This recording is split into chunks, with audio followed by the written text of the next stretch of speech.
Hey, what's up, Unbroken Nation? You're in this shift and you're starting to realize, like, wait a second, in your words, I can have the buffet.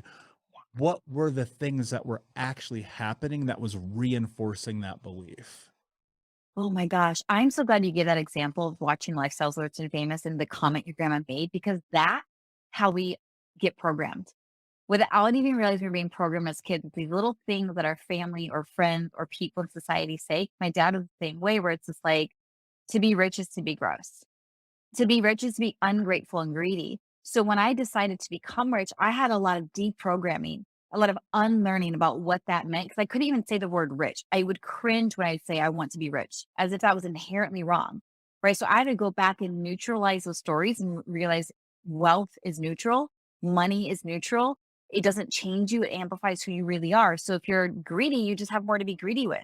If you're generous, you have more to be generous with. And I know that I'm a generous and good-hearted person. So if money belongs to anyone, it belongs to me.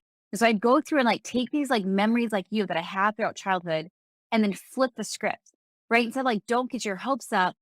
Instead, I imagine my grandma saying to me, girl, that's going to be you.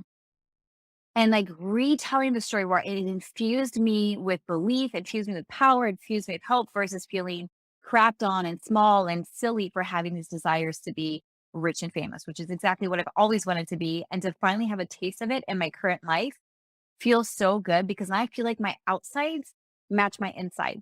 My insides have always known what I've wanted. My external circumstances just never reflected it back to me. It reminds me of Lady Gaga when she like first went viral and was becoming famous, and she was being interviewed and they said, how does it feel to be famous? And she said, oh, I've always been famous. You're just now catching on. And I was like, yes, that's it. Like those of us who know we're meant to be great, successful, famous, wealthy, rich beyond reason, whatever I think, we know. We know from such an early age, and we have all these people around of us who don't want us to get hurt, who don't want us to be disappointed. So they crap on our dreams and our desires to try to keep us safe, but trying to keep us safe keeps us small.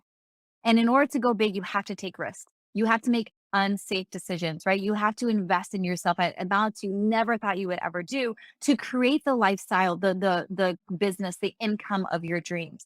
And so thank you for sharing that. And I feel like that's where the work happens. Are you willing to take these stories and scripts that were passed down to you, flip it on its head, and then use that to infuse you to become the most expansive, wealthiest, successful version of yourself?